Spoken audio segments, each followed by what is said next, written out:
es el óleo? ¿De qué está compuesto? En este video te voy a contar sobre sus primeros hallazgos, sus principales componentes y un poco de su historia. El óleo se compone de pigmentos orgánicos, sintéticos o minerales, utilizando como aglutinante aceites como el de linaza, de nuez o cártamo. También se usan diluyentes como el aguarrás o la trementina, los cuales sirven como solventes y muchas personas también los utilizan para limpiar sus pinceles. Pero ojo, yo te recomiendo limpiar tus pinceles con lavalosas o jabón para no estropearlos a largo plazo. Hoy en día puede tener otros componentes como plastificantes que ayudan a la flexibilidad de la pintura, secantes para acelerar este proceso y estabilizantes. El uso de la pintura al óleo se popularizó mucho al inicio del Renacimiento, pero su origen no proviene de esa época, como muchos creen. Un posible origen. El hallazgo más antiguo que se tiene hasta el momento del óleo es en las cuevas de Bamiyan, ubicado en Afganistán. Estas pinturas datan del siglo VII después de Cristo, pero es muy probable que en Asia ya se estuviera usando este material mucho antes. En la Edad Media ya se utilizaba para dar detalles a las pinturas. Muchos creen que en el Renacimiento es cuando se descubre, pero hay escritos que datan del siglo XII que ya demostraban cómo se usaban pinturas en base a aceite. En la Edad Media ya se usaba para dar detalles a las pinturas como destellos, brillos, pero no de forma general. En el Medioevo la pintura que se usaba principalmente era el fresco y el temple. El fresco se utilizaba en las paredes con una mezcla de cal, arena y mármol, y así las paredes en estado húmedo se aplicaba una pintura mezclada con agua, o sea, pigmento y agua.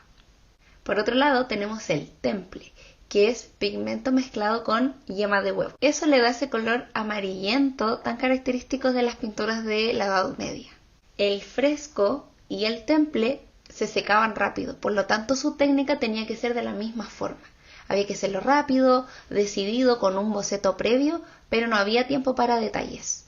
A pesar de lo rápido que eran los trazos, no se caracterizan por eso las pinceladas. Si se fijan, las figuras son súper estáticas, no tienen tanto movimiento, y esto es porque ellos hacían bocetos previos a pintar, estudiaban harto antes de aplicar el color, antes de aplicar el temple o el fresco. En un escrito del monje Teófilo Presbítero, que data desde el siglo XII, 1125 exactamente, él escribe sobre técnicas de pintura, cristalería y orfebrería. Y una de las pinturas estaba en base a aceite, y él explica cómo se debía mezclar, con qué materiales y qué herramientas utilizar. Este escrito demuestra que efectivamente en la Edad Media ya se utilizaba óleo para dar detalles, pero no de forma general. Como en el Medioevo el soporte principal para las obras era la tabla, se siguió utilizando cuando ya el material era el óleo. En el siglo XVII, en el Barroco, los pintores comienzan a utilizar lienzos, los cuales eran más fáciles de transportar, se podían doblar y además no eran víctimas de ataques de plagas y bichitos come madera. Una de las características más importantes del óleo es su secado lento. Esto permite que los artistas pinten sin prisa y puedan detenerse aún más en cada detalle. También permitió que ellos pudieran desarrollar sus propias técnicas y estilos. Todo comienza en la región de Flandes, lo que hoy es Bélgica, Luxemburgo y Países Bajos. Y es donde nacen los pintores flamencos. El conocido es Jan van Eyck, principalmente porque él comenzó a firmar las obras y hoy podemos tener registro de su legado. Pero los pintores flamencos en general no firmaban sus obras por asuntos espirituales. Destacar y recalcar que los pintores flamencos y Jan van Eyck no inventaron o no descubrieron el óleo. Pero Jan van Eyck y los pintores flamencos comenzaron a utilizar el óleo de forma sistemática, lo que permitió su difusión dentro de Europa y así también llega a distintos lugares y coincide justamente con el Renacimiento. Los flamencos no teorizaron ni dejaron registro de sus conocimientos o de sus artistas, ya que tienen una visión mucho más espiritual. Pero los renacentistas italianos sí dejaron registro, ya que ellos tenían una cosmovisión mucho más antropocéntrica. Esta diferencia es clave para el tema de sus obras. Los flamencos pintaban escenas religiosas y muchos retratos, mientras que los renacentistas italianos se enfocaban mucho más en la arquitectura clásica y en el paisaje. Esto no quiere decir que los flamencos no pintaran paisaje, ni que los renacentistas italianos no pintaran retratos, sino que era lo que más se repetía o el enfoque que ellos tenían. Así como los renacentistas italianos pintaban mucho más de la arquitectura, también tenían un conocimiento científico acerca de la perspectiva. El óleo se tarda días en secar, y más aún en climas húmedos y fríos como lo era en Flandes. Y así se dio la combinación perfecta entre material y características ambientales. Esta técnica permite transparencias, veladuras, luminancias, generando atmósferas mucho más cautivadoras y realistas, sin profundizar en la perspectiva científica desarrollada en Italia por los renacentistas. Los colores también son más vivos, brillantes, y al secarse la pintura no queda opaca, lo que hace que permanezca aún más esta vivacidad. El matrimonio Arnolfini pintado por Jan van Eyck es un ejemplo clave de cómo los detalles no tienen límites. Arnolfini toma la mano de su esposa como señal de votos nupciales. Las naranjas denotan lujo, ya que estarán importadas del sur y representaban la riqueza de la familia. También podría significar el origen mediterráneo del matrimonio. Los suecos en el suelo quiere decir que están en una ceremonia religiosa, por lo que van descalzos. La lámpara, que tiene solo una vela, refleja la unión de ser solo uno y la llama del amor. En la cama también tienen tallada a la Virgen Margarita, la protectora de la fecundidad. La cama también significa la continuidad del linaje, el legado, el apellido, muy de familias nobles y de la realeza. La esposa también está embarazada, lo que esto es como una buena suerte o un buen augurio para que tenga muchos hijos, sea muy fértil. El espejo de esta obra es una genialidad porque es convexo y además es pequeño. Y es posible que se esté pintando el mismísimo Jan van Eyck. Sería como la primera selfie de la vida, de la historia. Antes que Velázquez, en Las Meninas. Este recurso del espejo lo toma Velázquez en Las Meninas del 1556, o sea, 222 años después. Todo un pionero Jan van Eyck. El espejo, al ser convexo, tiene una vista mucho más amplia pese a ser muy pequeño. Alrededor tiene pequeñas escenas, todas vinculadas a las historias bíblicas como la crucifixión de Jesús. Los colores son importantes, ya que los pigmentos son naturales y tienen significados en las prendas u objetos. El vestido de Giovanna, la esposa de Arnolfini, es de color verde, y el verde se asocia directamente con la vida, la juventud y la esperanza, y la renovación de la naturaleza. ¿De dónde se obtenía el color verde? Esto es muy importante de destacar, porque el verde era súper difícil de conseguir. Estamos hablando del siglo XV. Los pigmentos aún no se conseguían de formas sintéticas ni industriales. Pese a que el verde se veía mucho en la naturaleza debido a los árboles, la clorofila que le da este color característico a la vegetación, no era un color que se podía machacar y luego aplicar, mezclarlo quizás con el aceite o con otro aglutinante, porque al secarse queda marrón, no permanece, es muy volátil, por lo que no se podía obtener tan fácil de la naturaleza pese a ser un color muy frecuente. Por lo que su obtención era por medio de minerales, se obtenía por ejemplo de la piedra malaquita. Pero Jan van Eyck, un pionero, un hombre que resuelve, creativo, él utilizó una técnica que ya usaban los romanos, que es sumergir cobre en vino.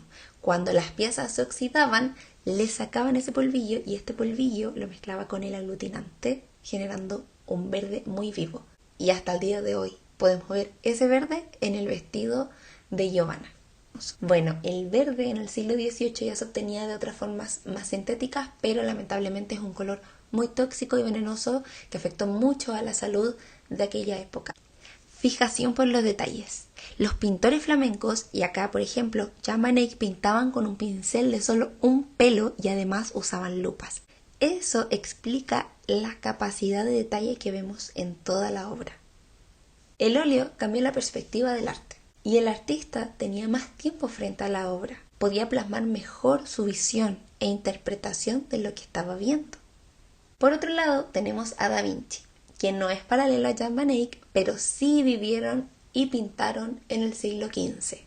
No fue contemporáneo de Jan van Eyck, ya que él nació en 1552, pero Jan van Eyck falleció aproximadamente 10 años antes. Pero como ambos pintaron en el siglo XV, que fue un siglo muy importante para el desarrollo del óleo, también fue un pionero. Para analizar un poco su técnica me voy a centrar solo en su obra La Virgen de las Rocas y no en la Gioconda.